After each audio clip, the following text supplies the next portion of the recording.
Canal+ peut-il revenir dans le débat des droits TV? Et on en parle juste après le générique.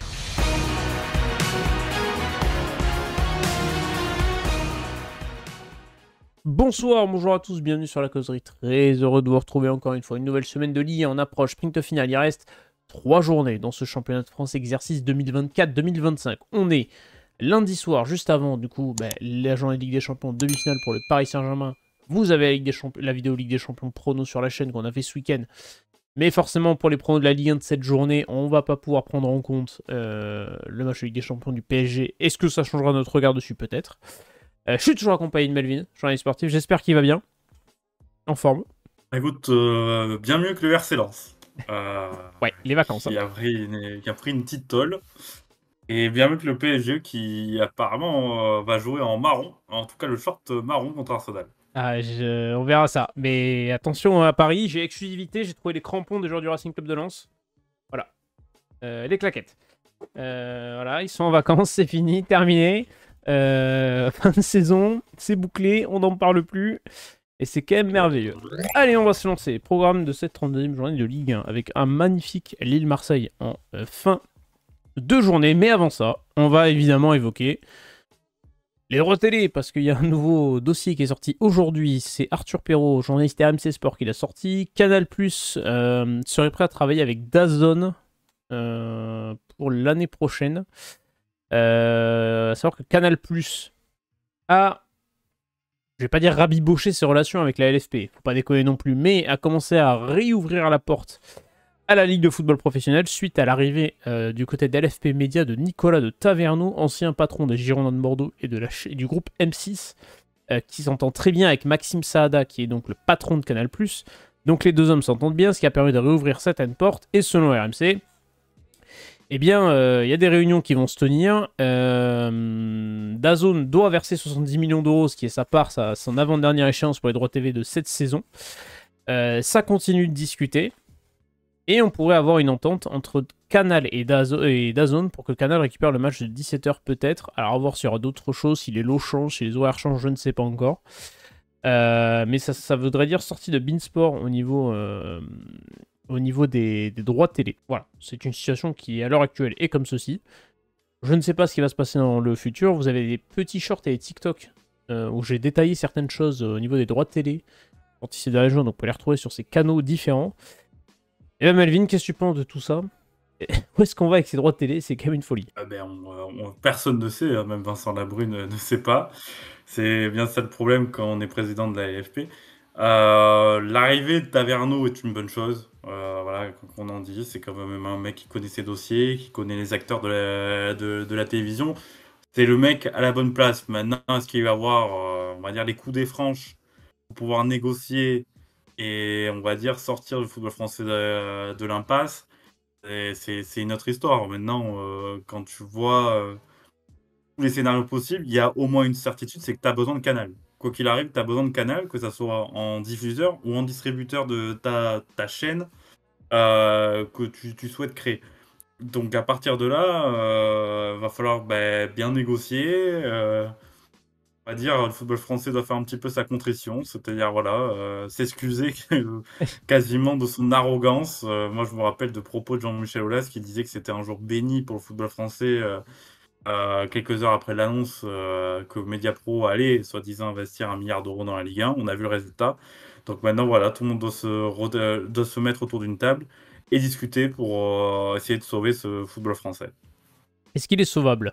Ça, je ne sais pas. Et, pour donner des petits chiffres, les droits TV pour un club de Ligue 1, c'est en moyenne 30% des revenus, sachant que cette moyenne est un peu faussée par les gros revenus de clubs comme le PSG, comme Marseille, comme Lyon, comme Monaco, qui sont des clubs qui ont moins besoin de droits TV, qui en ont besoin, mais qui ont moins besoin de droits TV. Ça peut monter beaucoup plus haut en pourcentage de revenus pour les plus petits clubs qui jouent le maintien, qui est aussi entre Ligue 1 et Ligue 2. Ça peut jouer aussi. Il y a une autre question, c'est que aujourd'hui, il y a 4 options, on va dire, globalement sur la table. Il y en a plus, mais c'est on reste avec DAZN, sachant qu'ils ont une clause de sortie en décembre prochain, avec moins d'1,5 million d'abonnés. Autant vous dire que la clause de sortie, elle pourrait être activée parce qu'il n'y aura pas 1,5 million d'abonnés. Il y a la possibilité qui est la pire chose possible, mais qui est plausible, c'est l'écran noir, c'est qu'il n'y ait pas de diffuseur pour le début de saison. et que on puisse pas voir la Ligue 1. Ça, c'est une possibilité. Alors, elle est peu probable, mais ça peut arriver. C'est le retour de Canal+, qui est en train de se discuter là, ou c'est l'arrivée d'un nouveau diffuseur, ou le lancement de la chaîne LFP.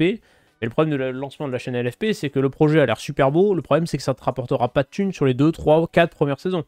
Et le football français a cruellement besoin d'argent. Il y a des clubs qui sont le couteau sous la gorge financièrement sans ces droits télé. Coucou Montpellier, notamment, mais pas que. Donc ça va jouer aussi. C'est un sujet qui est extrêmement important. Mais on va voir ce qui va se passer dans le futur. En tout cas, c'est une gestion encore exceptionnelle. À savoir que Maxime Saada ne s'entend absolument pas avec Vincent Labrune, et on peut comprendre pourquoi au vu des dernières sorties sur Canal+ de la part du patron de la LFP. Est-ce que ça amènera à une démission de Vincent Labrune? Ça, je ne sais pas. Le bilan de Vincent Labrune au global, moi j'ai vu passer un tweet cette semaine, je ne sais plus de qui défendait le bilan de Vincent Labrune, excepté sur la partie droit TV. Moi je suis pas du tout d'accord, je trouve que sur tous les points c'est pas très très bon, mais bon. Je sais pas ce que t'en penses toi, mais... Le bilan, il est... Enfin, Bon, je trouve parfois, il mauvais. est pas bon. Déjà, il est pas bon dans l'attitude, Ouais. dans la communication, et les résultats te donnent pas raison. Aujourd'hui, le football français se retrouve quasiment dans une situation aussi précaire, encore plus précaire qu'elle était à la sortie de Mediapro. Donc, c'est dire. Et puis ton produit, entre guillemets, tu le valorises pas. Moi, je pense que cette Ligue 1, il y a quelque chose à faire, il y a quelque chose à faire valoriser.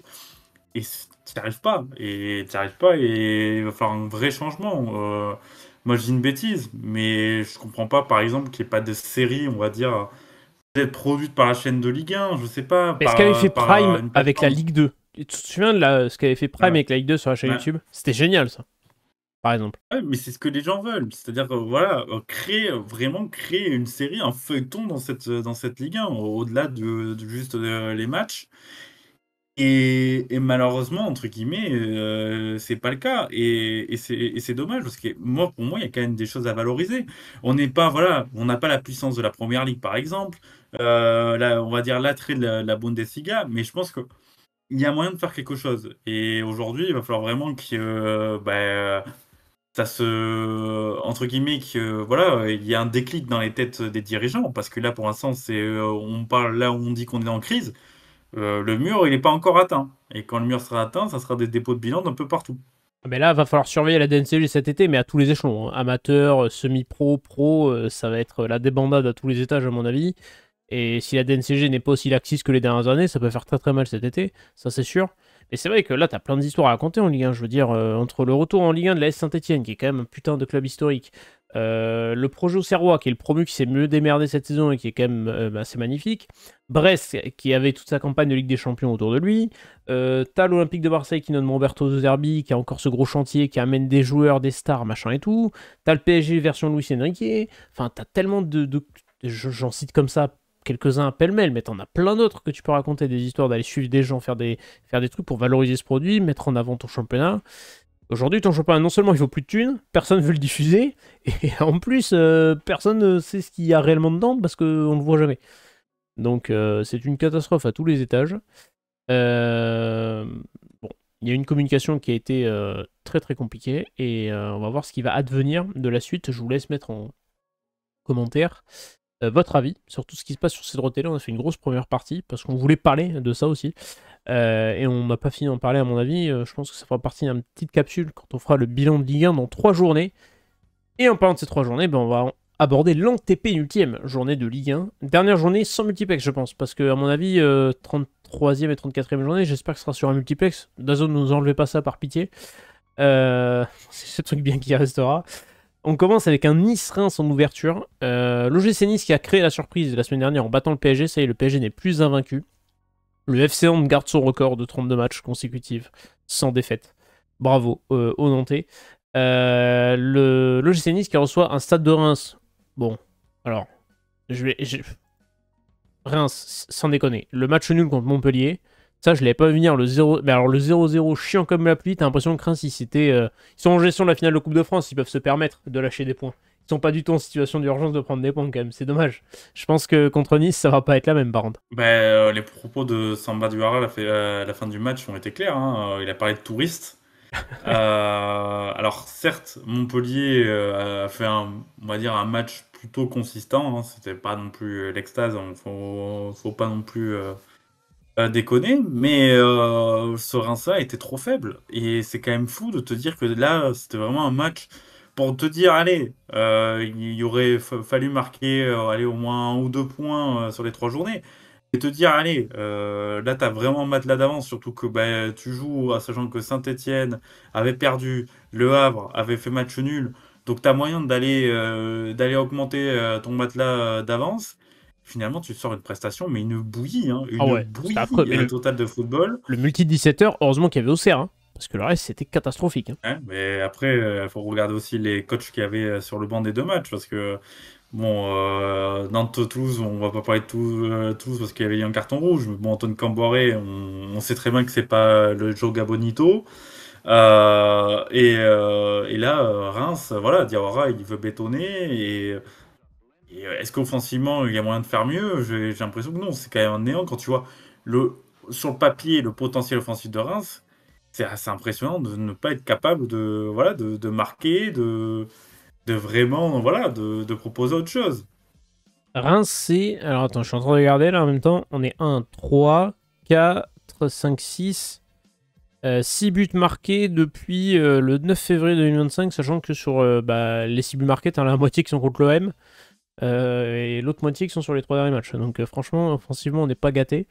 Le calendrier, il est pas simple en plus pour Reims, hein, parce que tu vas à Nice et à Lille et, un peu et après tu reçois Saint-Etienne. Donc le maintien, il est.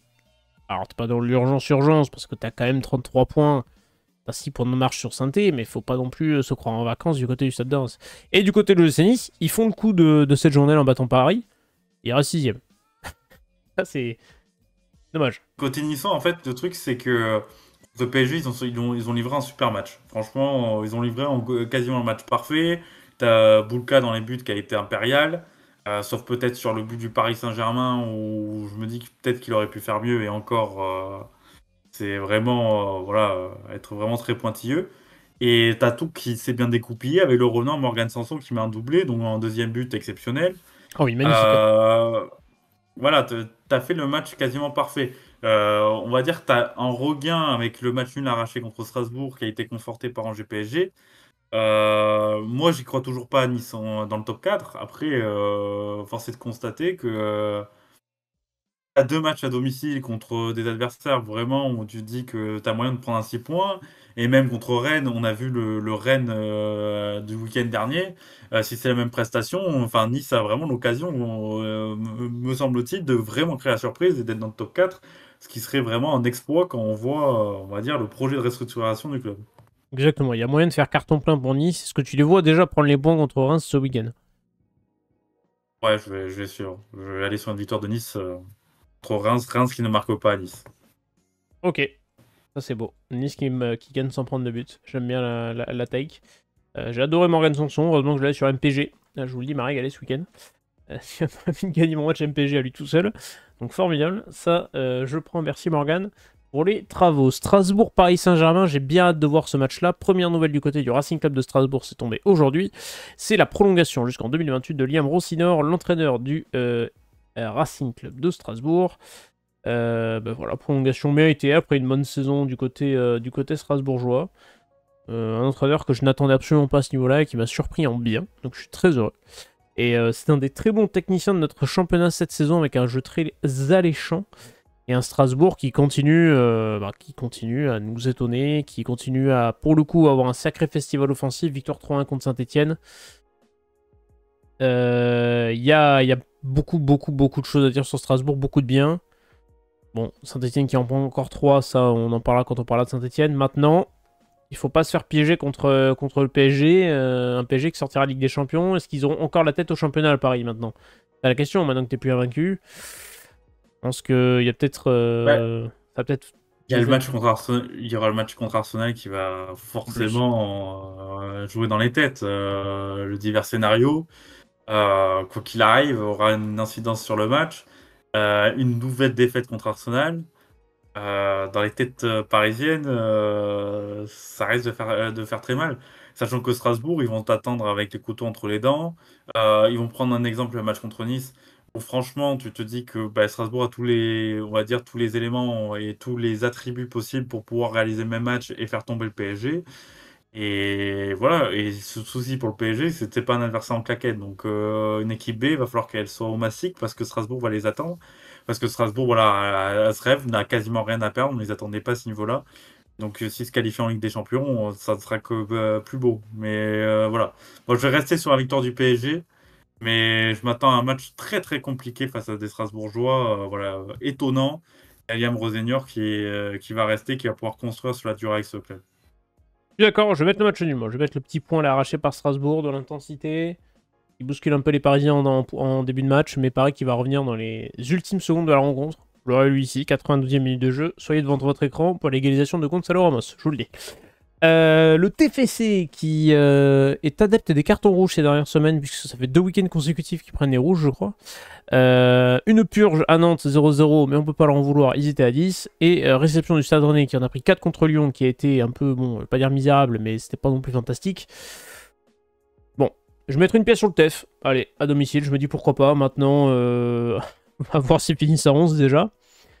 Mais bon, là, c'est deux équipes qui n'ont plus rien grand-chose à jouer, à part, on va dire, l'honneur, quoi. Et les places, peut-être. Franchement, s'il y a un match que j'ai pas trop envie de regarder, c'est vraiment ce match-là. Que je sens le match vraiment piteux, poussif, ou voilà, un 0-0 ou un bon vieux, un partout, me choquerait pas. Rennes, il doit avoir une réaction parce qu'honnêtement, le contenu affiché contre Lyon était très très inquiétant 17 défaites cette et à saison. renvoyer Rennes. Rennes, 17 Ouais, défaites cette saison, c'est énorme. énorme. Énorme. Et il faut pas oublier que l'année dernière, il s'était raté aussi. Oui. Donc, mine de rien, ça fait quand même 2 saisons ratées pour Rennes. Ça va commencer un petit peu. Voilà, on va voir cet été comment ça va se passer. Habib Bey va continuer. Maintenant, quel mercato? Comment ils vont se dérouler? Est-ce qu'il va y avoir une nouvelle lessiveuse? Coupe d'Europe en moins oblige. Voilà, il y a plein de choses à regarder. Bon, je regarde pas le match, mais match nul. Allez, le bon vieux un partout. Voilà, le bon vieux un partout. J'espère des buts pour les deux équipes, mais voilà, je m'attends vraiment pas à un grand match de football.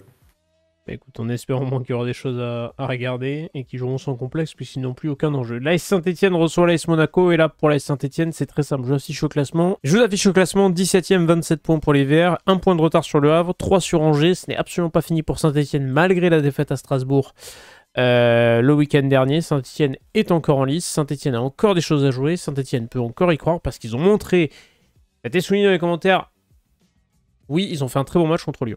Oui, le derby a été très bon. On ne va pas que garder le carton rouge. Nous, on garde aussi la bonne prestation stéphanoise, il faut le souligner. Je sais que ça râlait un petit peu, je peux comprendre. Mais maintenant, c'est dit, on avance et on se concentre sur ça. Je trouve que Monaco, a concédé le match nul face au Havre. Et franchement, Monaco à l'extérieur, j'ai l'impression que des fois, ils ont quand même des gros trous. Parce qu'ils perdent à Brest. Bon, ils gagnent à Angers, mais ils font nul à Toulouse. Ils perdent à Lille, ils perdent à Paris, ils perdent à Montpellier. Ils font match nul à Nantes. Franchement, à l'extérieur, c'est pas top top Monaco, franchement. Et je vois bien Saint-Etienne dans une ambiance un peu chaude. Si les tribunes sont fermées, je l'espère qu'elles sont bien ouvertes et qu'il y aura une bonne ambiance du côté du Chaudron. Que Saint-Etienne peut aller gratter des points contre Monaco, j'y crois. Malgré tout.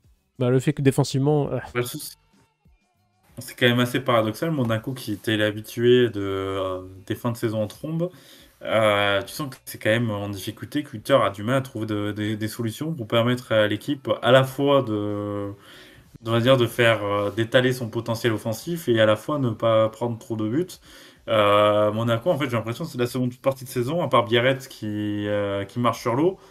Tu t'en ressors rien. T'as des joueurs même que je trouve en dedans. Tu vois, Ben Seguir, très bon papier de l'équipe de ce matin, qui est revenu sur cette situation, qui est vraiment pas bonne, hein. C'est-à-dire que c'est quand même un joueur qui est attendu quand même avec Akiouche pour porter ce Monaco-là.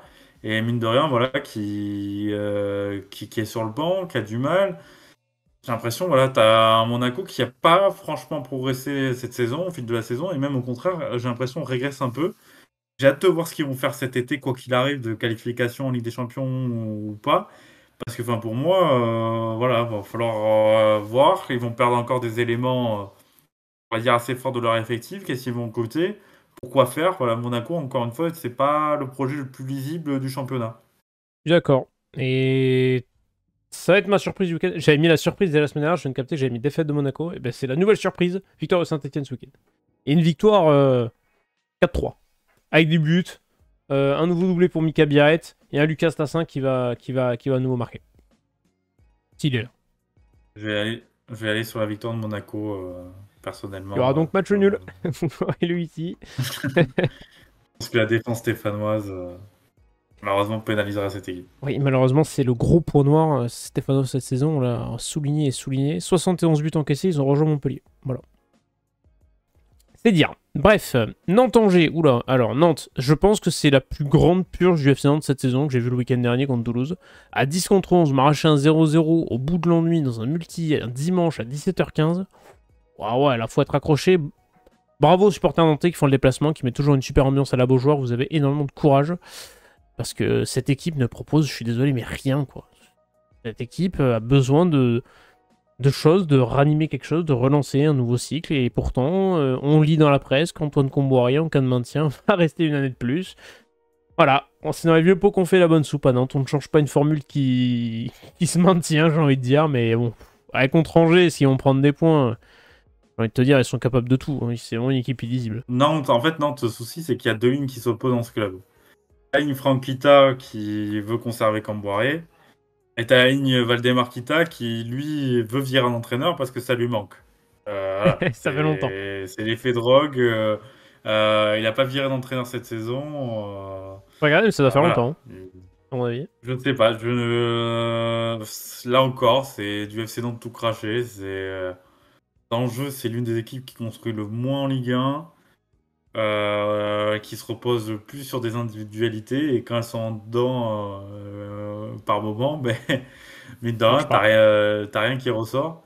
Attention à ce match contre Angers, parce que, alors certes, Angers, bah, en fait, bah, c'est limite d'Angers, hein. C'est-à-dire contre Oui. Lille, ils ont 2 occasions dans les 15 premières minutes, ils doivent pas les manquer. C'est ça qui est terrible, et c'est le tournant du match, parce qu'ils ont deux pertes de balles de Lille quasiment dans sa surface à chaque fois, et ils n'arrivent pas, ils arrivent pas à les mettre au fond. Et mine de rien, contre ces adversaires-là, faut pas les manquer. Et j'ai l'impression que côté en juin, que voilà, ça souffre. C'est vraiment très très compliqué. Et est-ce qu'ils s'étaient conditionnés pour ce match contre Nantes? Oh. S'ils doivent prendre des points, c'est bien là. 3 points, ça aurait une importance capitale dans cette course au maintien. D'accord. Si Nantes gagne, je pense que Nantes aura assuré son maintien parce que en fonction des résultats avrés stéphanois, avec 35 points, Nantes aura quasiment assuré son maintien. Et pour Angers, bah ouais, il n'y a que 3 points d'écart avec Saint-Etienne et le calendrier angevin, on l'a dit, on l'a répété ces dernières semaines, il est pas simple parce qu'après Nantes, c'est Strasbourg et c'est Lyon. Donc autant dire que c'est des adversaires qui sur le papier sont au-dessus. Pour Nantes, c'est Auxerre et Montpellier, donc c'est peut-être un peu plus abordable au vu des enjeux de fin de saison. Donc à voir ce qui va se passer. Je sais même pas quoi mettre. Je vais mettre match nul. Voilà. Quand je sais pas, je mets match nul. Allez, je vais aller sur la victoire de Nantes qui a l'habitude de ces matchs compris. Allez hop, victoire du FC Nantes ce week-end face au SCO d'Angers. Et ben passons à Brest-Montpellier. Un match qui n'a plus trop d'enjeux, même plus du tout, puisque Montpellier s'est acté. Montpellier descend en deuxième division, c'est officiel. Première relégation depuis 2003-2004. À l'époque, ils étaient terminés 20e avec 31 points. Les Montpelliérains, c'est une saison dont on débriefera sur le débrief de fin de saison. Mais voilà, je pense qu'on a déjà tout dit sur Montpellier. C'est une catastrophe à tous les étages. Absolument, c'est une débâcle de partout. Bon, bah j'ai envie de dire pour Montpellier maintenant qu'entre guillemets officiellement c'est acté, ça fait un peu à penser à Valenciennes à l'époque en Ligue 2. Quand ils avaient été relégués, derrière tu te relâches, tu joues sans pression et tu peux aller avoir des résultats sympathiques, surtout contre une équipe de Brest. Bon, qui a plus grand chose à jouer, qui en a pris 4 contre Marseille au Vélodrome le week-end dernier.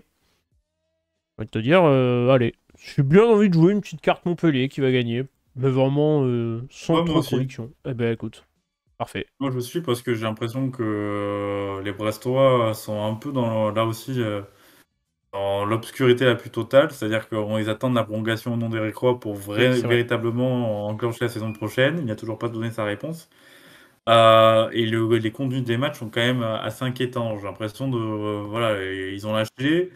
C'est leur première saison depuis qu'il y a Eric Roy où il n'y a pas entre guillemets d'enjeu, hein, parce que sa première saison c'était le maintien.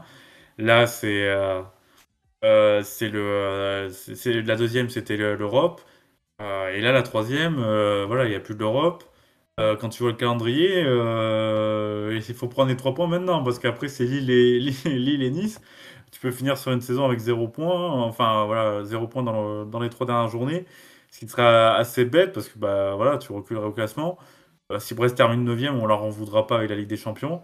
Maintenant, c'est l'après qui va être assez compliqué, où tu vas avoir des départs, beaucoup de départs à mon avis. Il va falloir reconstruire. Et quel projet derrière, puisque à mon avis, on risque pas de voir Brest, on va dire, allez, jouer l'Europe avant un bon moment, quoi.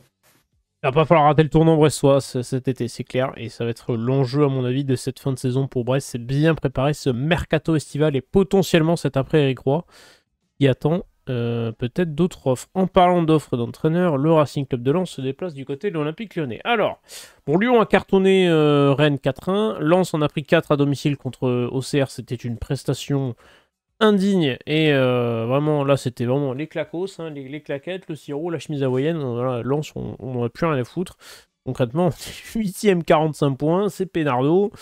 Et en parlant du Racing Club de Lens, ce qui nous parle un petit peu du côté de Lens, c'est plus ce qui se passe à côté. Est-ce que Will Steele va rester? C'est une interrogation, puisque Valdemar Kita souhaite toujours attirer Pierre Sage du côté de Nantes. Pierre Sage, est-ce qu'il pourrait finir à Lens? On ne sait pas. Lens, ça intéresse Eric Roy aussi, mais pour l'instant, Will Steele est toujours là. Alors, est-ce que Will Steele va rester sur le banc du Racing Club de Lens? Aucune idée. Je ne sais pas quelles sont les promesses qui nous ont été faites en début de saison et celles qui sont maintenant faites pour cet été. C'est plus ça qui anime Lens, hein, j'ai l'impression, que le sportif. Hein. Lens, ce souci, c'est que là, j'ai vu à la Voix du Nord que de Laval, le responsable de la performance, hop, partait, donc Voilà. certainement à Nice cet été. Euh, pour rejoindre Francaise. Et en fait, Lens, j'ai l'impression que c'est une saison pour rien parce que tu vas repartir les mêmes incertitudes que l'été dernier. Tu vas avoir des départs encore de joueurs majeurs. Euh, le recrutement, il a quand même été. Enfin, tu le sentais hein, vraiment hein, entre le joueur qui partait et le joueur qui le remplaçait. Il y a quand même deux, trois classes d'écart. Alors certes, peut-être qu'avec le temps, ces classes d'écart vont se réduire. Et sur le papier, c'est quand même assez compliqué. J'ai senti, et j'avais pas senti avant, mais une grosse lassitude de Will Steele. Des mots extrêmement forts qui bah, ont l'air d'être suivis d'actes. On va voir si Lance suit Will Steele dans sa logique ou ne va pas le suivre. Et dans ce cas échéant, ça pourrait signifier la fin de Will Steele. Des mots extrêmement forts, que ce soit joueur, staff, il a mis tout le monde un petit peu dans le même sac. Ça va être très intéressant les semaines à suivre pour Lens. Et le projet sportif. Franchement, moi j'ai vraiment de doutes sur cette fin de saison et je pense qu'ils sont capables de prendre un vrai éclat contre Lyon. Ok. Je vois bien une grosse victoire de Lyon. Parce que ce Lens m'a l'air vraiment perdu. Et quand je dis perdu, je pense que c'est l'équipe actuellement avec Montpellier qui est peut-être le plus perdu en Ligue 1. Bah, victoire, défaite, victoire, défaite, victoire, défaite. Normalement, ce serait une victoire selon la série du RC Lens. Je n'y crois pas non plus. Je vais mettre une pièce sur Lyon qui a des choses à jouer, qui franchement est très agréable à regarder Lyon. Ce Lyon de Fonseca prend forme au fur et à mesure. Je le trouve vraiment voilà, intéressant et on verra. Et de toute façon, on connaît l'urgence pour Textor de cette Ligue des Champions, absolument d'un côté financier. Dernier match du multi, Auxerre Le Havre. Match capital pour les Havrais qui vont devoir prendre des points. Barragiste actuellement, 16e, 28 points. Réception, enfin déplacement du côté de l'AJOCR qui est un promu merveilleux. On avait annoncé dans la tirage début de saison qu'on voyait une belle saison de la part de l'AJOCR qui allait se sauver sans trop de soucis. Et ben le voilà. Le voilà, le promu qui travaille bien, qui s'en sort très bien, qui nous sort des joueurs et qui nous relance des joueurs extrêmement intéressants. Et voilà, faut bien finir pour Auxerre, mais on leur en voudra pas si ça finit, entre guillemets, par une défaite. Mais c'est tranquille, quoi. Auxerre, ça bosse bien. Et maintenant, c'est pour le Havre. Est-ce que le Havre prend des points ce week-end? Ah, moi j'ai envie de suivre le Havre. J'ai envie de donner la victoire au Havre. Ils ont fait quelque chose d'assez intéressant contre Monaco. Je me dis peut-être que Auxerre peut avoir un petit relâchement et se faire surprendre par des Havrais. Le match qu'ils ont livré contre Lens était très très très bon. Franchement, voilà, un modèle de transition. Enfin, voilà, on a vu les forces d'Auxerre cette saison. Je me dis qu'il peut avoir un petit relâchement coupable et le Havre peut en profiter. Le Havre a cruellement besoin de points et voilà. Je crois en la victoire du Havre face à Auxerre. Avec encore une fois, très bon Mathieu Gorgelin. Voilà. Ça fait 2 semaines qu'il est quand même très bon. C'est quand même à souligner. Calendrier pas simple là, parce qu'après ce sera Marseille et Strasbourg. Ça promet un multi avec des enjeux croisés en fonction des rencontres qui va être vraiment ultra intéressant à suivre. Je pense que ça peut bouger de partout s'il y a encore des écarts extrêmement serrés d'ici la dernière journée. À voir, mais ça va être ultra intéressant. Match de dimanche 20h45, le LOSC reçoit l'Olympique de Marseille. C'est tout simplement le deuxième contre le troisième de Ligue 1. 2 points d'écart entre les deux formations. Lille a besoin de gagner s'ils veulent espérer revenir sur Marseille. Après une victoire à Angers la semaine dernière, Marseille a cartonné Brest 4-1 à domicile. C'est la première fois que Marseille marque 3 buts à domicile sur 3 matchs consécutifs depuis mai 93. Donc c'est dire la bonne forme de l'offensive marseillais. Le stage en Italie a bien fonctionné puisque les Luis Enrique et Mason Greenwood ont fait des efforts défensifs comme des joueurs de base. Et pour Marseille, c'est de ne pas se faire piéger parce qu'il y a 2 rendez-vous à l'extérieur contre 2 équipes qui jouent des choses et ça va être un match extrêmement intéressant. Ouais, ce Marseille italien hein, qui est parti à la Serie A. Voilà, Parti voir Claudio la Serie A Ranieri. marseillaise. Voilà. En fait, c'est un match vraiment charnière parce que au-delà du classement et tout, cet OM-là, alors sur les 2 matchs qu'ils ont disputés, c'était quand même des adversaires vraiment claquettes, que ce soit Montpellier et Brest. Là, c'est un gros test. C'est un gros test contre un Lille qui est vraiment revenu bien. Tout se déroule bien. Et, contre Angers, en fait, ils font pas le match de l'année, mais ils sentent cette sérénité, ce truc costaud que n'a pas l'OM. Et l'OM a vraiment besoin de cette victoire. Parce que même s'ils se qualifient entre guillemets pour la 3e et 4e place, honnêtement, ça sera une saison qui sera quand même en demi-teinte parce que tu te dis, tu l'arraches péniblement alors que tu as fait quand même des lourds investissements. Tu as besoin cruellement de cette Ligue des Champions. Moi, je me dis qu'ils peuvent faire un 6 points contre Brest. L'OM peut prendre les 6 points sur les 2 dernières journées avec Le Havre et Rennes. Mais tu as besoin de cette victoire contre Lille. Franchement, si tu veux vraiment montrer cette saison que tu as progressé par rapport à la saison dernière, il faut absolument que tu l'emportes contre Lille, que tu montres que tu es le patron, entre guillemets, de l'autre championnat, puisque le PSG est inatteignable. Je suis d'accord. Je suis d'accord avec ça. J'ai un doute à ajouter et je suis curieux de voir Marseille, voir s'ils arrivent à enchaîner, voir si les joueurs qui sont attendus, notamment Mason Greenwood, Luis Enrique, sur les efforts, notamment défensifs, vont le faire dans un match pendant 90 minutes contre le LOSC. Ce sera pas le même calibre que Brest, dans le sens où Brest n'a plus rien à jouer. Donc il y aura peut-être moins d'envie. Et puis ça sera à l'extérieur, et on connaît les difficultés marseillaises à l'extérieur cette saison. Sur la deuxième partie de saison, Marseille est la pire équipe à l'extérieur du championnat. C'est à noter. Donc je vais mettre victoire du LOSC. Moi, je vais aller quand même sur la victoire de l'OM. Ah, j'aime bien ça. On est très différents sur ce match-là. Et bien c'est beau. Voici les pronos de cette 32e journée. On a fait un long passage sur les droits TV. N'hésitez pas à donner votre avis en commentaire, à nous suivre sur Spotify, sur TikTok, sur Instagram, à liker cette vidéo, vous abonner sur cette chaîne YouTube. N'hésitez pas à dire aussi si vous voulez qu'on fasse un petit suivi du mercato estival. Il y a plein de choses à dire. On dit à chaque fois que ça va être hyper intéressant et peut-être qu'on pourra faire un petit point dessus aussi. À l'été, évidemment, on a le temps, on n'est que le 28 avril. Voilà, et bien écoutez, sur ce fut un plaisir. On vous souhaite à tous un très très bon week-end de Ligue 1, un très bon match de Ligue des Champions si vous voyez cette vidéo avant. Il y a des vidéos rugby avec un très belle demi-finale Champions Cup qui va arriver entre l'Union Bordeaux-Bègles et le Stade Toulousain. Ça va être intéressant et moi je vous souhaite un très bon week-end de foot. Ciao tout le monde.